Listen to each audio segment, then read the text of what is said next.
watch a movement happen start to finish in under 3 minutes and dissect some lessons. First, of course, a leader needs the guts to stand alone and look ridiculous. But what he's doing is so simple, it's almost instructional. This is key. You must be easy to follow. Now here comes the first follower with a crucial role. He publicly shows everyone else how to follow. Notice how the leader embraces him as an equal. So it's not about the leader anymore. It's about them, plural. Notice how he's calling to his friends to join in. So it takes guts to be a first follower. You stand out and you brave ridicule yourself. Being a first follower is an underappreciated form of leadership. The first follower transforms a lone nut into a leader. If the leader is the flint, the first follower is the spark that really makes the fire.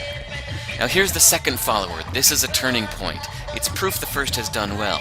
Now it's not a lone nut and it's not two nuts. 3 is a crowd and a crowd is news. A movement must be public. Make sure outsiders see more than just the leader. Everyone needs to see the followers because new followers emulate followers, not the leader.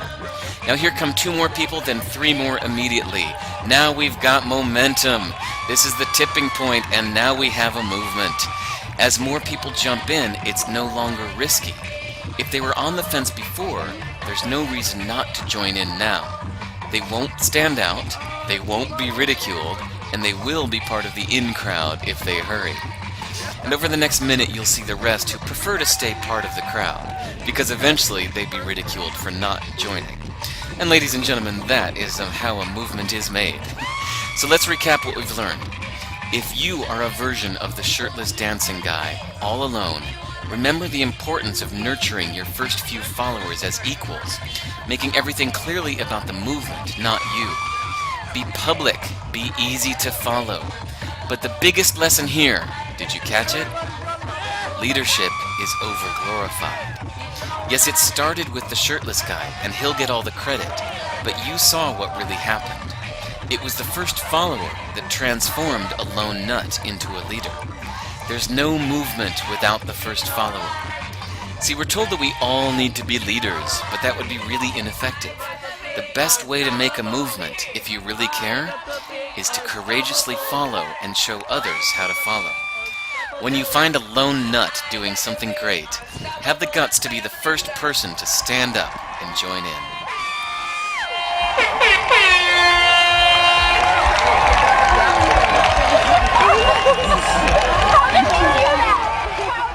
Hey man, you ever looking to flatter? Close your eyes. Wake up. Wake up, wake up, wake up. This world is not what you think it is. This world is not what you think it is. And I've been wondering myself because, I get, as a provocateur, professional provocateur, I get myself into a lot of controversial arenas. So, I have seen, like, for example, I don't believe in germ theory or contagion or infection, and the whole paradigm, I don't participate in it. And obviously, when it comes to pharmaceuticals and, like, I've been called all sorts of things about, like, related to my beliefs. But the subjects that have been most inflammatory are the one we've been discussing this whole time. So, like, the feminist realm, and where women, I think, feel I'm abandoning them, right? Like, and because it's not men who are upset, it's women who are upset, and I get it. I would feel the same way, I think. And the cosmology realm, where because, right, like, in this radical inquiry space, collegially, right, MDs and scientists and whatever, we're asking the big questions, and we've broken through, the virus illusion or whatever, and you would imagine everything's up for exploration, everything. But there's this dialectic emerging where there are the folks who have questioned and are willing to question everything, whether it's like evolution and dinosaurs, nuclear weapons, all the things, inclusive of the solar system, right? We're just, like, it makes sense that all the 7 sciences were probably based in engineered constructs of reality, and there's a lot of agenda, driven phenomenology that is the same. Like when you question medicine and you wake up to the cult of medicine, like it's the same pattern over and over and over again in all these different arenas. So like, why don't people recognize it's the same damn thing? Right. And then there's this other declarative group, I get within, the renegades, who are really upset, it seems, about this flat Earth psyop, right? So this idea that intellectuals in our quote unquote our realm are being captured by the psyop to discredit them. And in my case, I've done a great job discrediting myself. Like I don't need any help, from like, being called a flat earther or whatever. It doesn't, like, I really don't care. And what I see is a lot of men who do care. And so my old feminist self would have been really like, oh my God, it's so sad that you're so invested in like what people think about you and you're like so superficial and whatever. And now I have a more nuanced perspective, which is to say like your reputation as a man is your like lifeblood, right? Literally. And it's your honor, right? It matters. And in fact, like as a woman, I believe it's like, my male colleagues, one of my roles as a woman is to uphold their reputation, right? So now I get it. Okay, so it's about reputation and about this socially engineered dialectic, which I think probably there's some false flags coming, but I don't know, like, around the flat earth, it's like the anti-vaxxers, right? Like the flat earth and the round earth stuff. So there's that very real concern, if you will, that grown men have about coming into disrepute through association with this, engineered slanderous space or whatever. But then I also wonder if there's more to it, right? Because even like with some colleagues, it's like, it's not a public thing, right? Like we're not coming out and debating this. So maybe what if nobody knows? And still interpersonally, there's all of that, like you were saying with a family member or like brother or whatever. There's all of this resistance. It's like a euphemistic way of putting it. What is that about? And all I can figure is like, we have decided that changing is bad, right? Like we've decided that changing makes the former version of you bad and wrong. So better to stay consistent. Everybody around you wants you to stay consistent.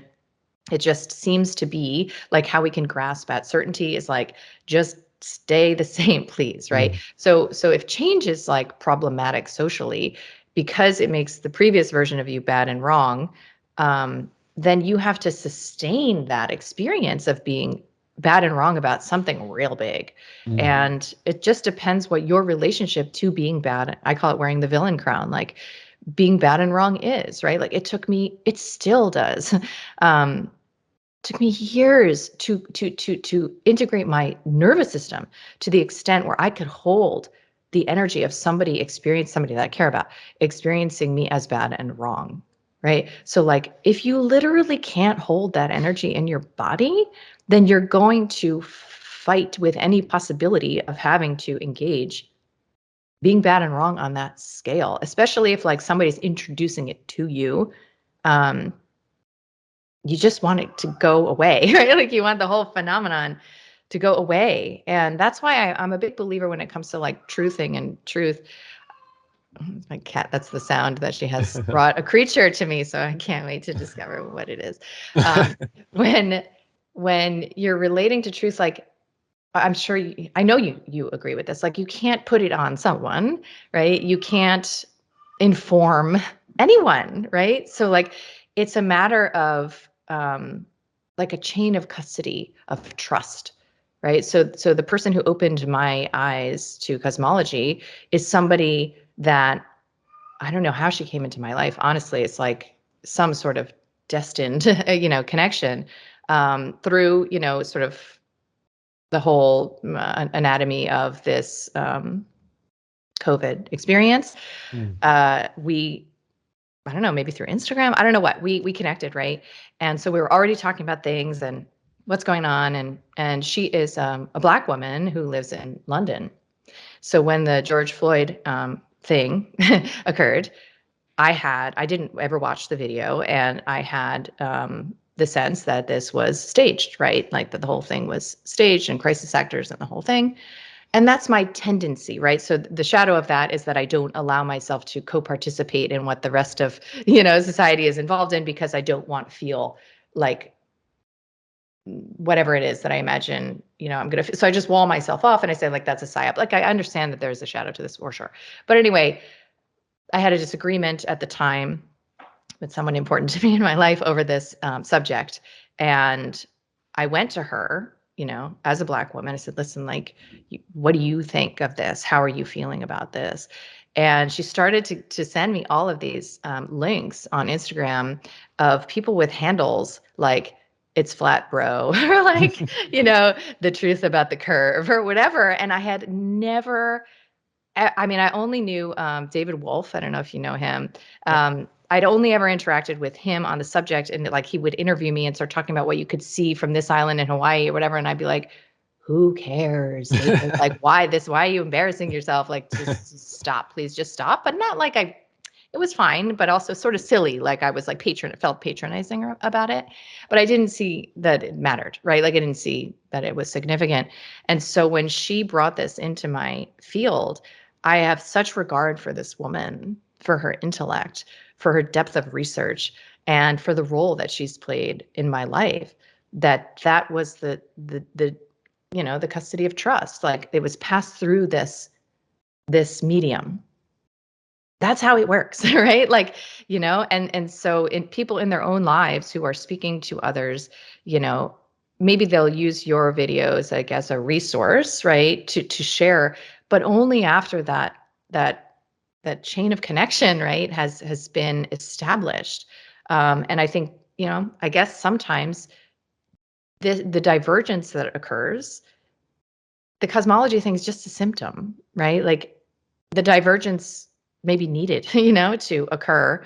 And it seems like it's about arguing over like whether the earth is flat or round, but it's really it, as you know and speak to, like it's a worldview, right? It's metaphysical perspective, and not everybody is in the same like resonance, if you will. And so this is one of the litmus tests, I guess, but it's also organizing, right? So when we were talking about like the liver cells and the eye cells, like it's just organizing of where there's complementarity available. And I know, that you probably agree that it would serve us to find ways to discuss this matter, right? Like with people who don't agree, right? And how, like, I wonder how you navigate this, right? So when somebody says something that I don't agree with, right? So like in casual conversation, right? So like, let's say they talk about like having caught, an illness from somebody else, or maybe they talk about like, galaxies and solar system or whatever. There's a part of me that feels like, oh, I can't pretend that I'm not here, right? Like there's a part of me that my I am wants assertion, right?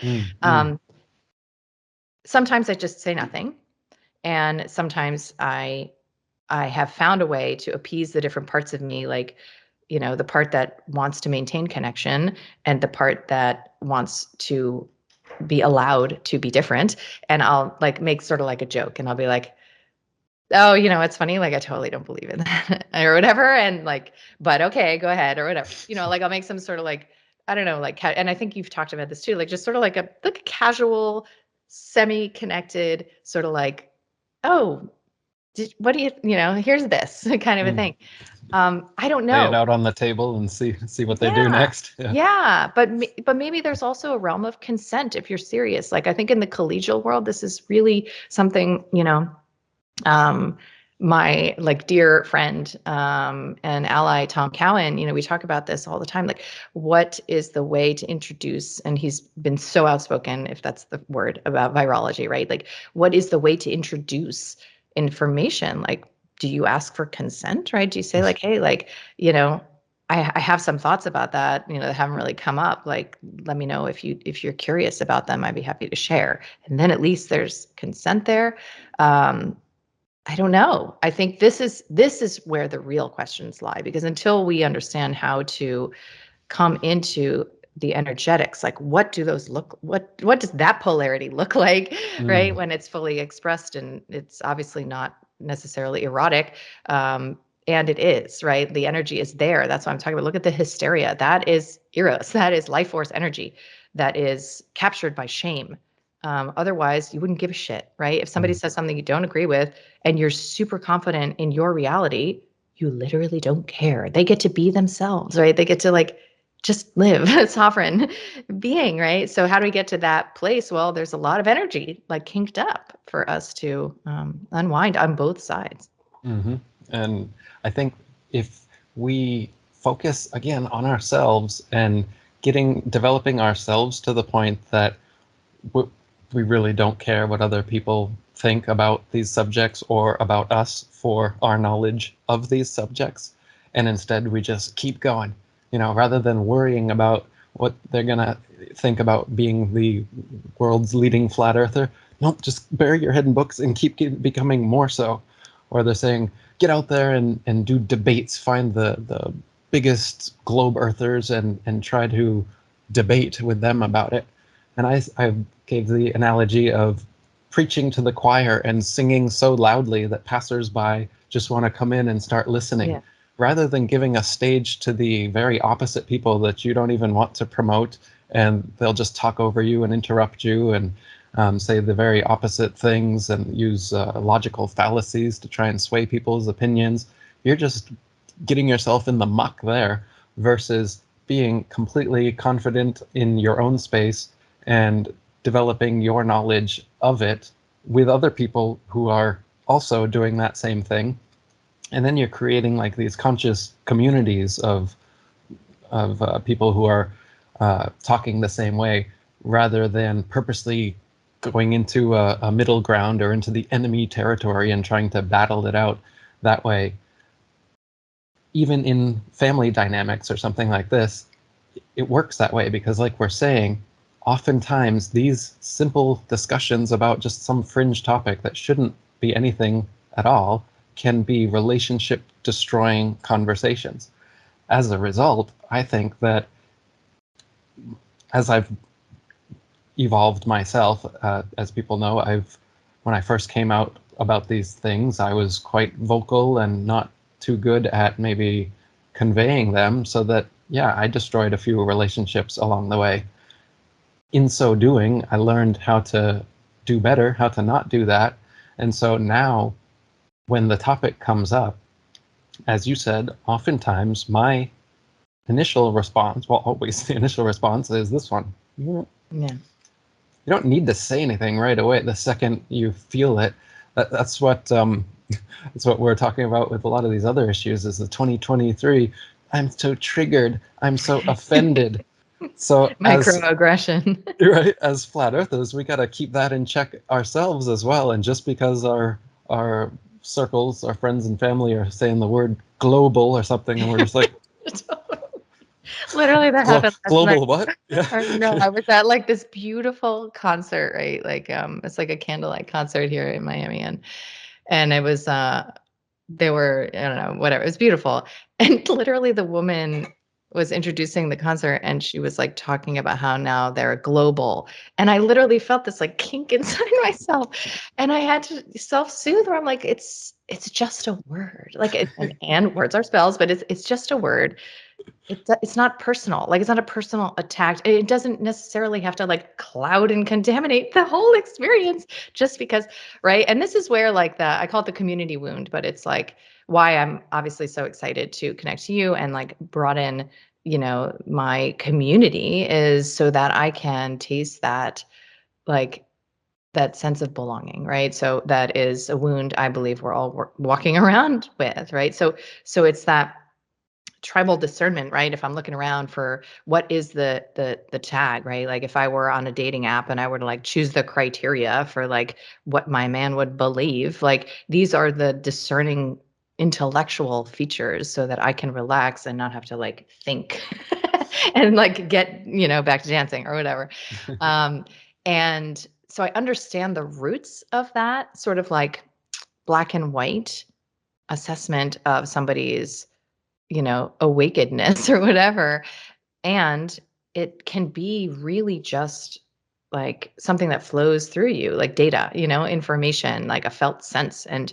And I have people in my life who, not so much who like vehemently disagree with my perspectives, but who really don't give a shit about the things I really do give a shit about.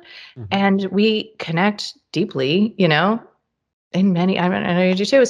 So allowing for that. There was many years in my life where I did not allow for that, and I ended relationships like over this. And again, that's maturational. Like that's a stage we go through until we get to the place where everyone can just be who the hell they are. We recognize we always have power of choice and are responsible for our own experience. And then navigating becomes a totally different thing. Mm. And focusing more on having a deep relationship and opening a level of communication with whoever the person is that you would like to relay the flat earth message to. I find that setting the groundwork is invaluable rather than just, oh, a new person. This person doesn't know the earth's flat. Hey, have you heard this thing? And then they're like, rather than doing that, I think I'm trying to take the Taoist perspective, which is to try and wait as long as possible before intervening. So if you're triggered because they said global and now you want to bring up the flat earth, temper it in yourself and just be like, no, I'm just going to let that. I'm just going to let it slide. I'm just going to let this go. And instead, focus on finding common ground with the people. Even in a debate, this is what you want to do, is don't focus on the thing that the two of you clearly have opposing views about. Find something, anything, doesn't even have to be related to cosmology, that you do agree with, and deepen that aspect and let the conversation flow from there.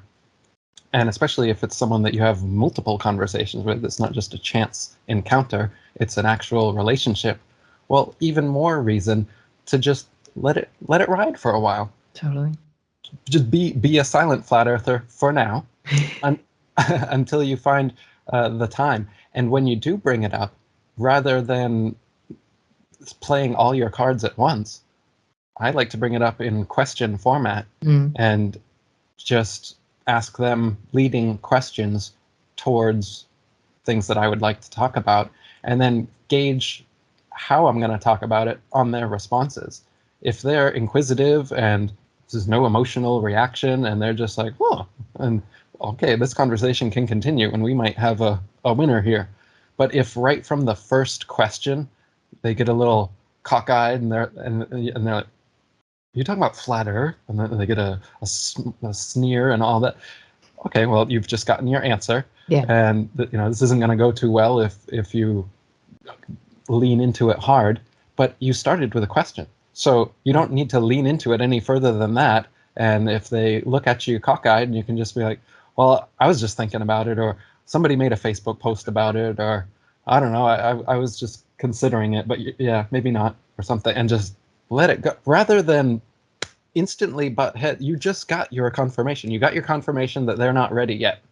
And rather than accept that, which is what we should do, we like to push.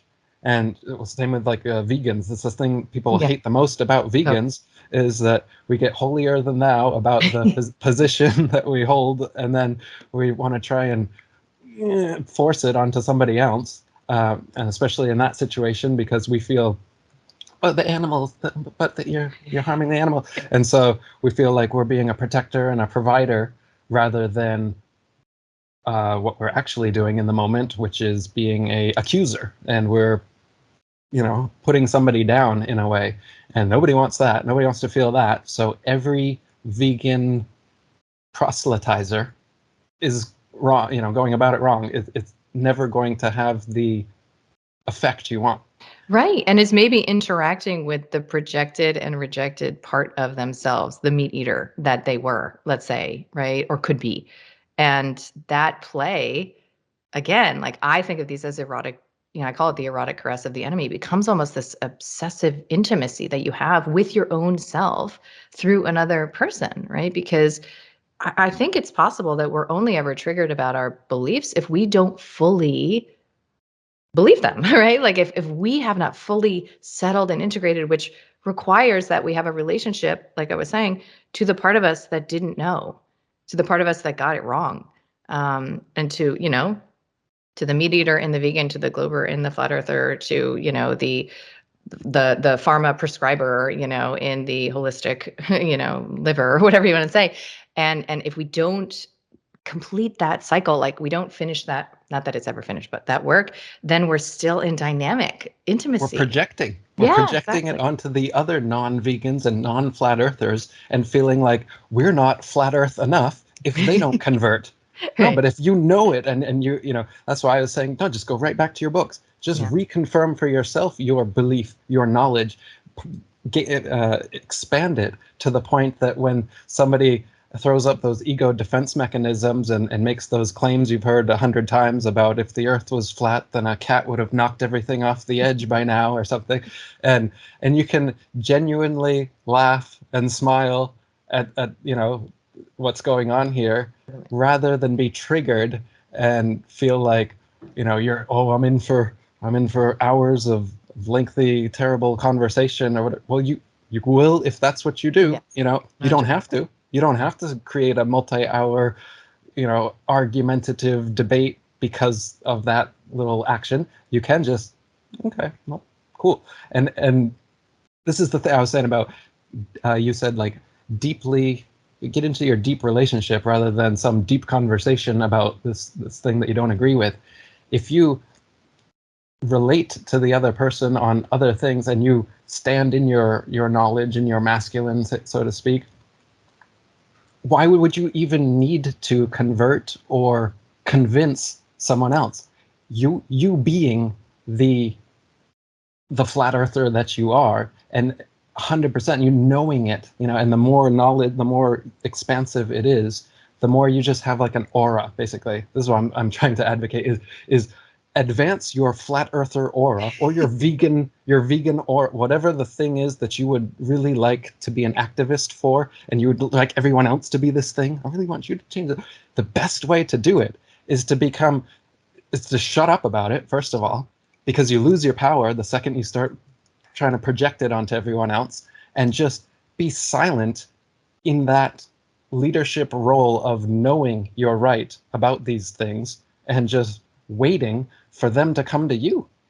You don't really have to go to them. If you feel like you have to go to them and proselytize and do activism, and they're not coming to you because you're the old wise vegan who has all the health answers, or you're the old wise flat earther who seems to know a lot more than Neil deGrasse Tyson, when he talks about the globe it just doesn't make any sense anymore, and then this crazy flat earth guy that everyone's been making fun of for a decade, I tuned into one of his podcasts and he just sounds like a normal guy and he makes sense, and then suddenly your paradigm shifts, and I don't have to debate Neil deGrasse Tyson, and I don't have to go into the arena and prove myself in that way.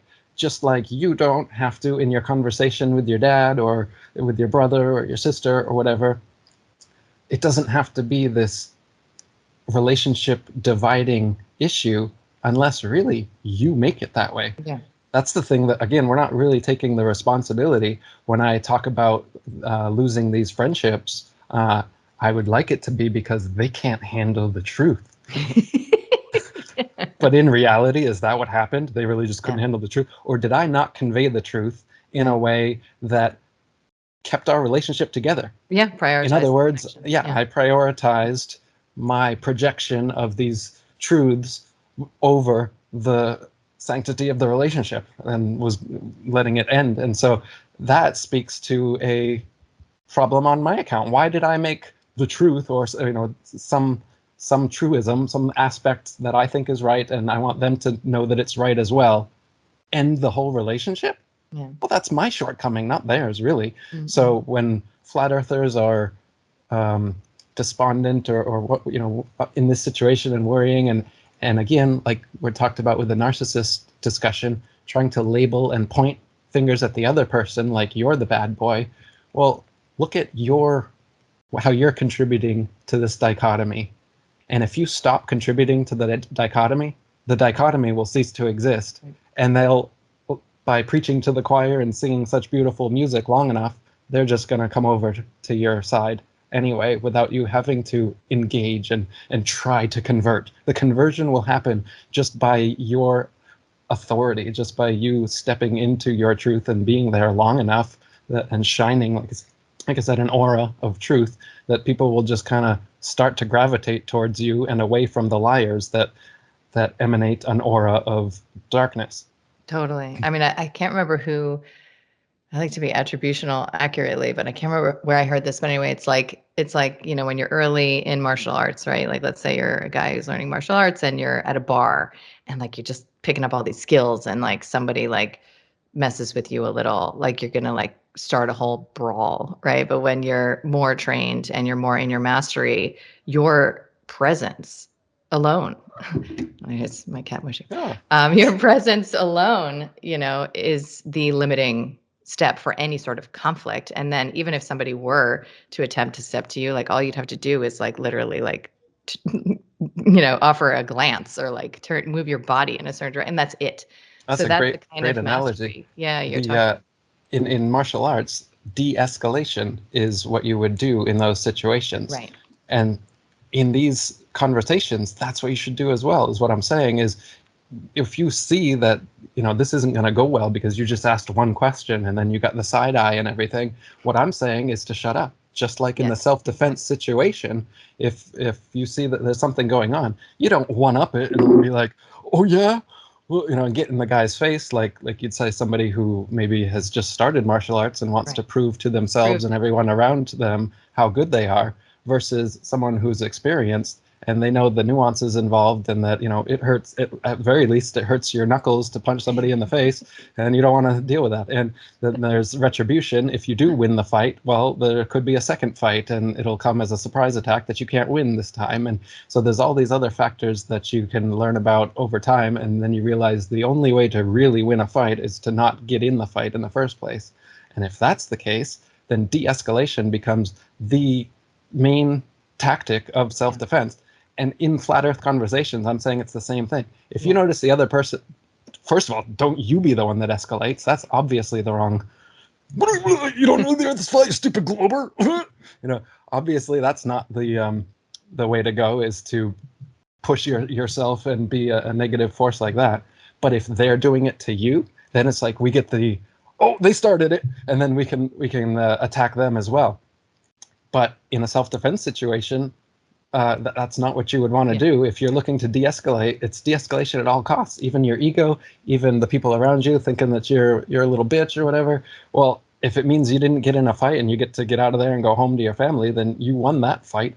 And it's the same thing with the flat earth, I think, is de-escalate these people that want to try to attack you for being a flat earther, and just stand in your, well, it's what I know the earth to be flat, but it's cool if you think it's a spinning, pear-shaped water ball, have at it, man. And I'll usually have that kind of demeanor. If somebody comes at me, it's funny to me. I've always been that way in school. Like, I would be self-depreciative with humor when bullies would try to, they'd Dubay or something, Eric Dubay or whatever. I get called that ever since you come back on YouTube. It's like high school comes back. It's like nobody called me Eric Dubay until I got back on YouTube, and then suddenly it's like, oh, I remember, I remember what it's like to be back in high school. Yeah, it's all these names that the kids came up with. It's like you hear them all over again. But rather than being triggered to those kind of things, like it is funny to I don't know why feel something every time somebody calls you Eric Dubay. It's okay, it's funny, yeah, okay, and be fine with it authentically, just like I am with the flat earth now. It's my favorite subject to talk about. But if somebody is like, stupid flat earth, I can't believe you could think this, and then they want to walk away, or they want to, even more so, I'm not going to get upset about it like I would have before. There's something that happens when you just solidify your own knowledge, like I'm saying, rather than trying to project onto everyone else and convert everyone else. Once you get to this space in yourself where you're so sure of whatever, that you don't have to convert anyone. You don't have that feeling. And B, you convert them without even trying to. It's in a non-linear way. Yeah, right? Exactly. Totally agree. I totally agree.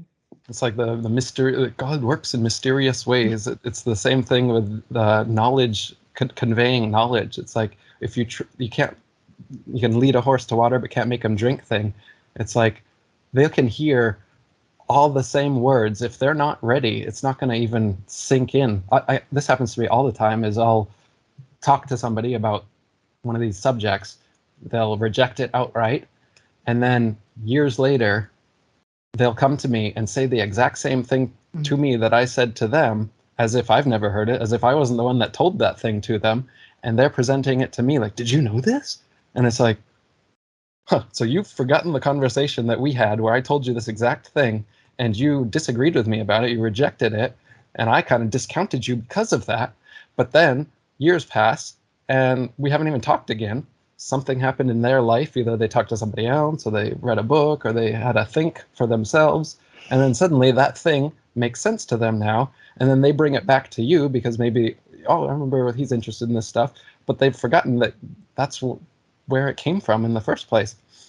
And by this happening over and over again to me, I started recognizing that this is like a thing in human psychology. Yeah. So, everyone needs time to come to conclusions on their own. So every conversation you have where you're trying to convert, you're already pushing too hard, because no matter what, it's not going to happen in that conversation.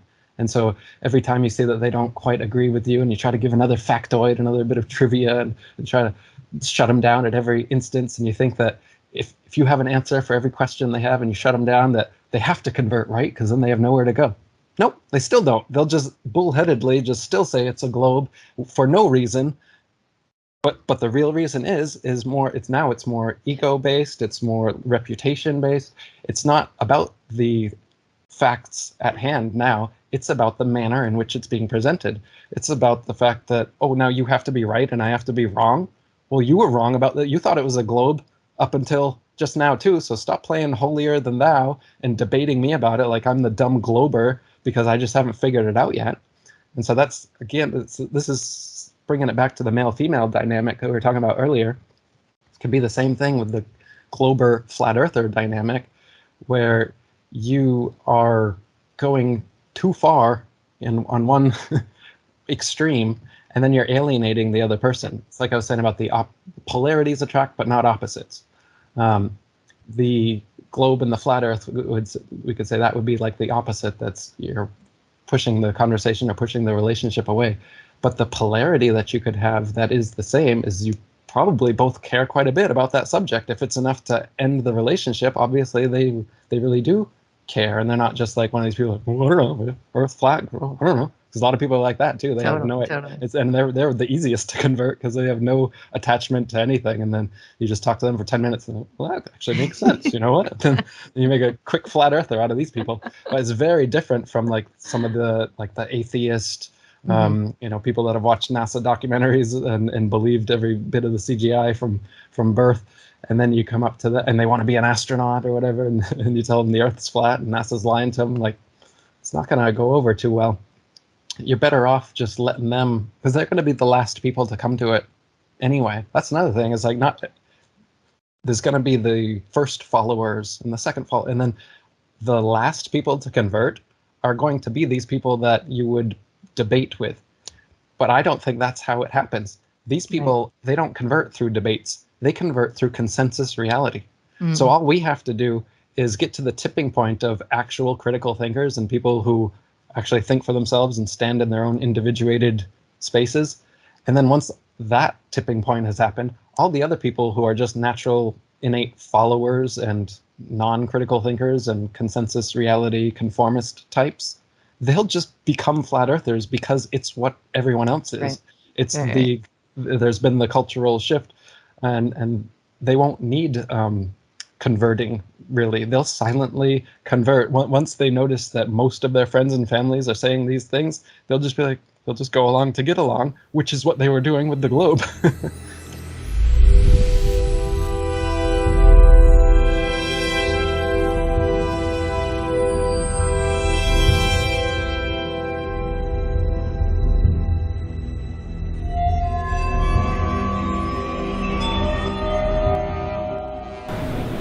Because we didn't go there, and that's the way it happened. And if it didn't happen, it's nice to know why it didn't happen, so in the future, if we want to keep doing something, we need to know why something stopped in the past that we wanted to keep it going. The truth is always there regardless, just waiting for people to realize it. It's the lies that require constant propaganda to get people to believe nonsense. She's going for him. She's going for him. She got him. Oh, she did. She got him. I'm going to hang up this phone, and then I'm going to show these people what you don't want them to see. Kill it quickly. Oh, it's so alive. Ja, positief. Hulle het 'n klein buffeltjie gevang hierso. There's a crocodile there too. Ja, daar's 'n krokodil ook. Daar gryp 'n krokodil ook die kleintjie. The Yes. crocodile. Coming out really fast. Check through the bun as the croc's trying to grab the baby. Yes. Oh, good gracious. Look at this. The crocodile's taking the baby away. Oh my God. There are two crocodiles. They're gonna lose it. Oh my Oh, God. they're gonna fight over it. Because I'm shaking. Oh my God. Oh, he's coming for huge crocodile. Three. Oh, look at those. Oh, The lions have won. lions are one. Your life is your life. Don't let it be clubbed into dank submission. He can't beat death, but he can beat death in life. And the more often you learn to do it, the more light there will be. There are ways out. There is a light somewhere. Are they too late? Oh, look at the teeth. If you're going to try, go all the way. Otherwise, don't even start. If you're going to try, go all the way. This could mean losing girlfriends, wives, relatives, jobs, and maybe your mind. Go all the way. It could mean not eating for 3 or 4 days. It could mean freezing on a park bench. He swatted at him and kicked at him. It could mean kicking at him. jail. He's kicking at him. It could mean derision, mockery, isolation. Isolation is the gift. All the others are a test of your endurance, of how much you really want to do it. And you'll do it, despite rejection and the worst odds. And it will be better than anything else you can imagine. If you're going to try, go all the way. There is no other feeling like that. You will be alone with the gods, and the nights will flame with fire. Do it. You got the lion on him, right? Do it. Do it. All the way. All the way. You will ride life straight to perfect laughter. The calf's still It's alive. the only good Yeah, it's fight trying to get away. there is. It's standing up.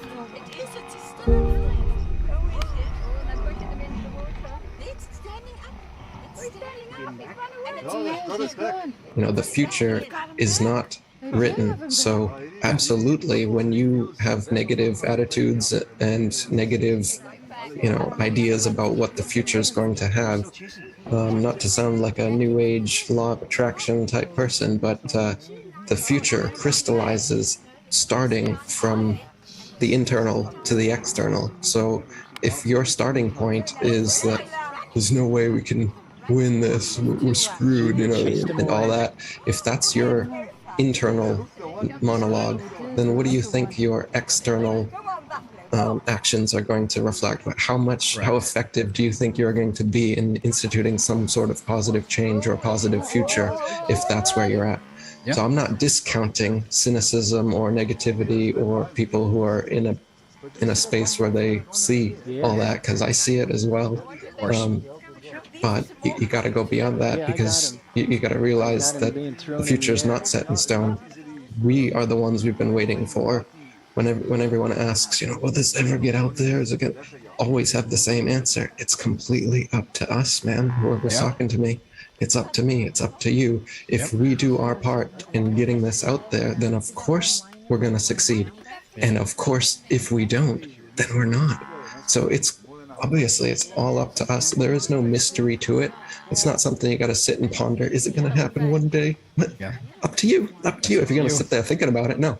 If you get out and do something about it, absolutely. I've never seen anything like this. Really? You've never seen anything? Never.